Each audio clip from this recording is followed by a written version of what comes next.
Fox 44 News brings you a special presentation, Facing Domestic Violence.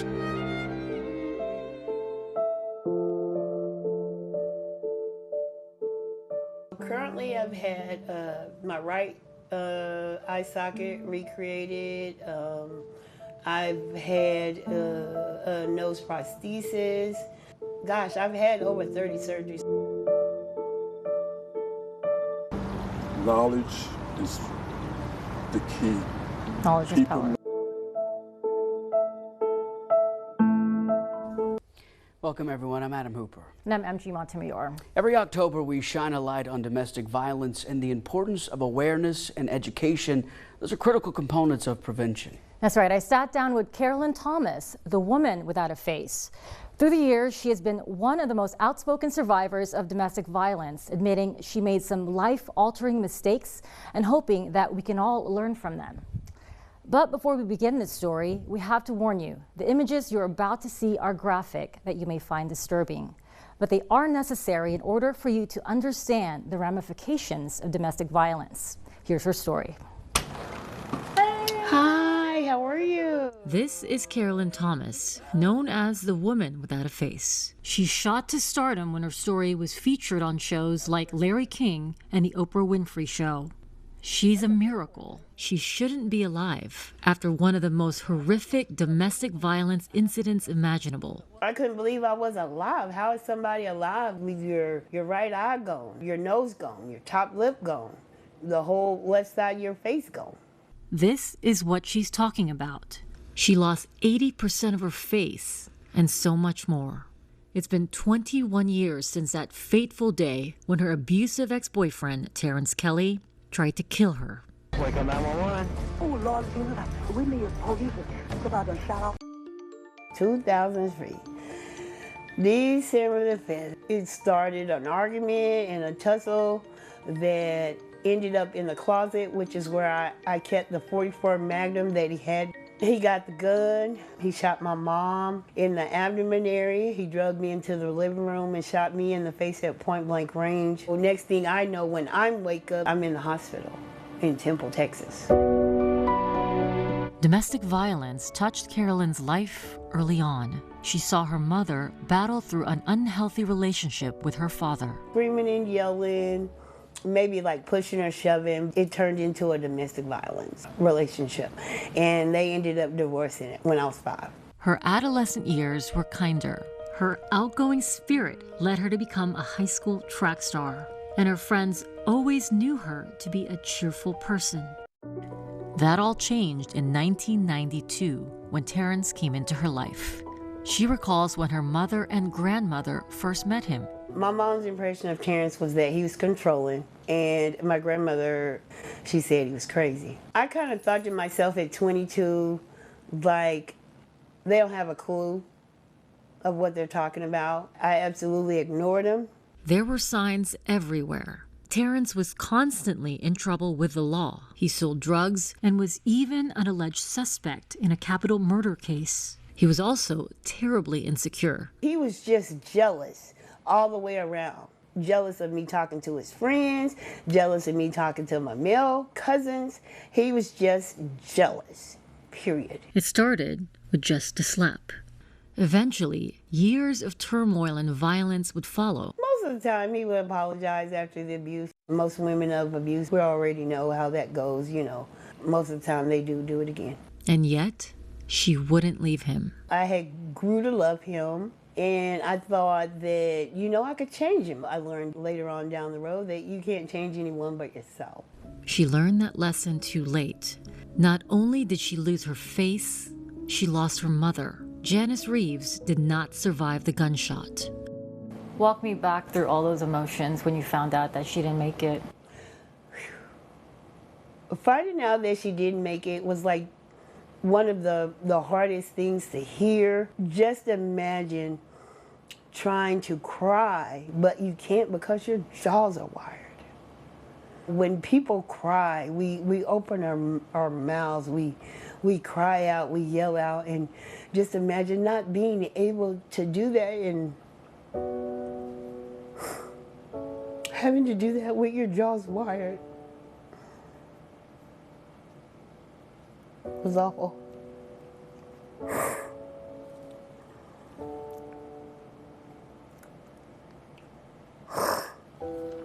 about that. It's okay. A key part of her struggle is the guilt. I dealt with that fact that if I had never said, it's okay to come over to the apartment,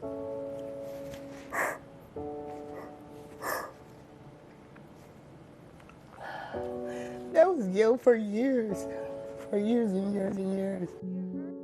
She tells me it took all the strength in the world to grieve her mother, while spending 6 months trying to stay alive and wondering what's next for the woman without a face.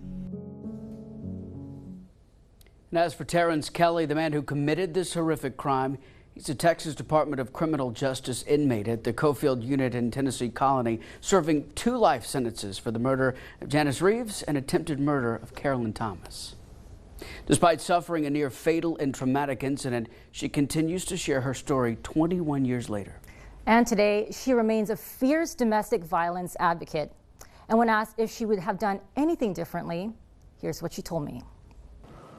I would say to that young Carolyn that you should have listened. If I had just listened to my mom, to my grandmother, if I had just listened, I wouldn't be here telling this story now. Carolyn Thomas survived the unimaginable, but deals with deep regret every single day.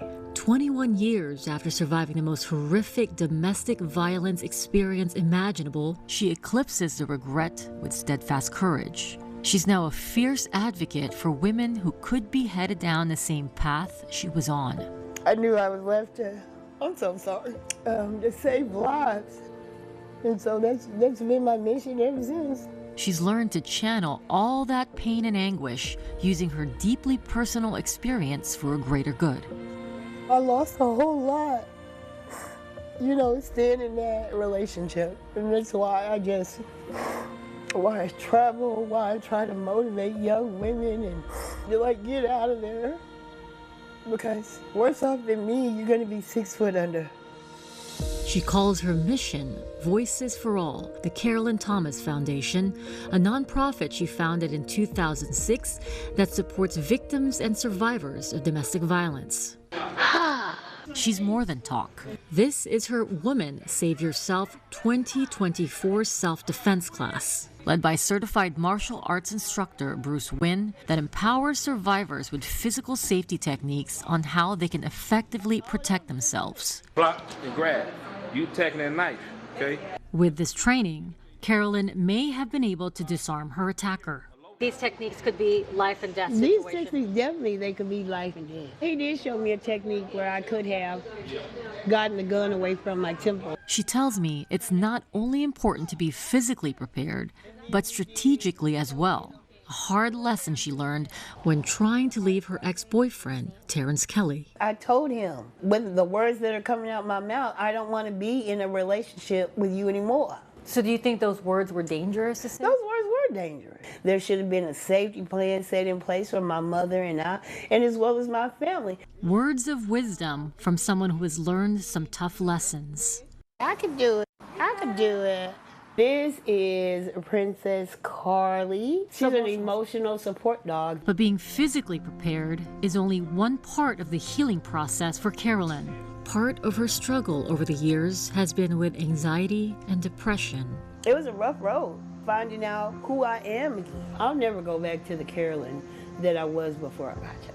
Can you imagine going through 30 reconstructive surgeries to create a new face, including skin grafts, a new right eye socket, jawbone, and nose prosthesis? That's what a single bullet from a .44 Magnum will do, but she's finding her way back.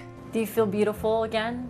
Oh yeah, I feel beautiful again. To be honest, it took me 17 years. I think I'm extraordinary. I'm different. And you take pride in that? I take pride in being different. This magnificent woman beautiful on the inside and out, her hopes and dreams intact. I do in the future hope that I do find true love, or somebody that loves me for me. But right now, she's focused on being there for others the moment they need it, creating Carolyn's House, a refuge for women in danger. Just in case somebody might need a place to stay for a little while. But yeah, that dream house is decked out. It's gonna look more purpler than Prince's Purple Palace. While none of this will bring her mother back, she finds a way to fight through the loss. If I could change one thing about the whole thing, I would change losing her. But I wouldn't change what I have went through, because it made me the person that I am today. That person is delivering a powerful truth, a bottom line. If you're in an abusive relationship, you have to come to terms with the reality of your situation before it's too late. The abuser says to us, I love you, I'm going to change. But they're not. They're not going to change. They're going to hit you again. It may not be tomorrow. It may not be next week. But it's going to happen again and again and again. That's not love at all. Carolyn Thomas is an extraordinary voice who is saving many lives.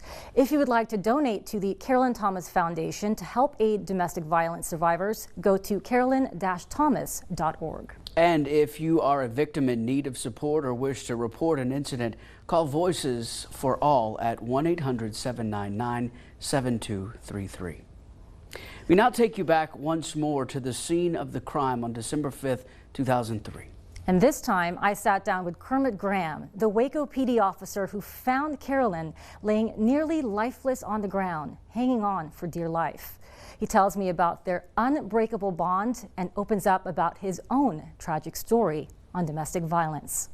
I'm retired military. I spent time in Desert Storm, and that was one of the few times that I'd returned to the States that I realized that war and domestic violence are kind of the same.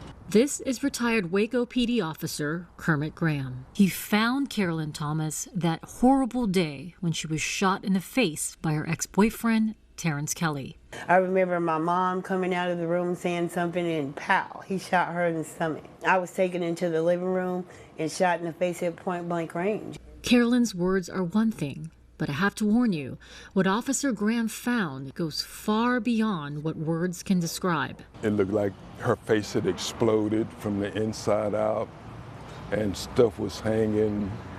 It's a day he'll never forget. He walks me through what he saw that day, describing every detail of the crime scene. First thing I saw was the blood trail coming down the stairwell. Second thing I saw was Carolyn's mother. When I looked at her, I didn't see where she was going to make it. And the last thing she said was, "Did my daughter get out?"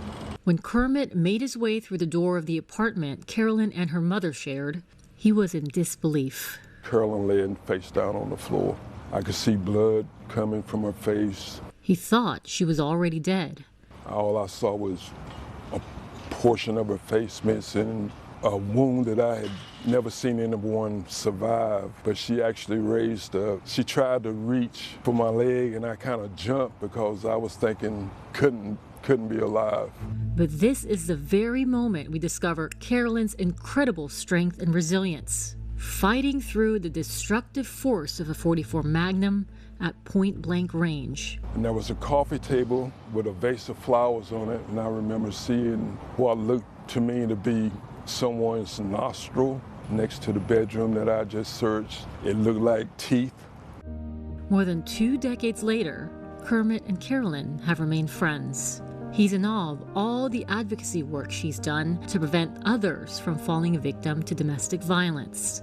I think it's outstanding military term. Like here at the 35th Annual Texas Crime Stoppers Conference in Waco. Then I had those young ladies that said, you know, just because that happened to you doesn't mean it's going to happen to me. And those are the ladies, those are the group of ladies and young women that we've got to reach out to. As she continues to share her story, chillingly, their connection goes far deeper than officer and survivor.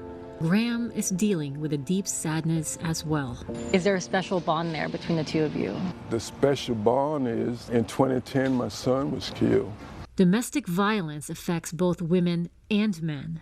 Ashley Gerard Graham, Kermit's son, was only 28 years old, shot to death at the hands of his ex-girlfriend's new lover.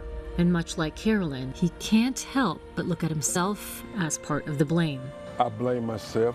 As a parent, I felt like I did something wrong. Why do you think that you blamed yourself? I didn't want to get involved. Instead of telling him what I thought, I accepted the fact that he was a grown man.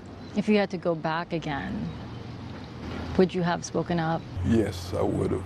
And now, just like Carolyn, he does the work of sharing his story in hopes that it'll resonate and reach those who need it most. The signs are there. It starts out most of the time arguing, then grabbing, then slapping. You have to be willing to accept the help. Humble yourself. Let's go down to the counselor. Let's go down to the shelter and talk to somebody. Despite years of counseling for both Kermit and Carolyn, the scars of losing their loved ones will never fade.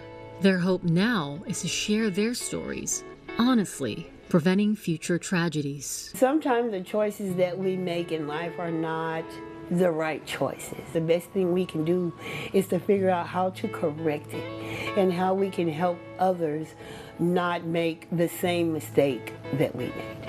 And taking it one day at a time as they cope with their own heartbreak the best way they can. He's with my father and my grandfather, my grandmothers. He's in good hands. I'll see him again. And we're going to keep going until that time.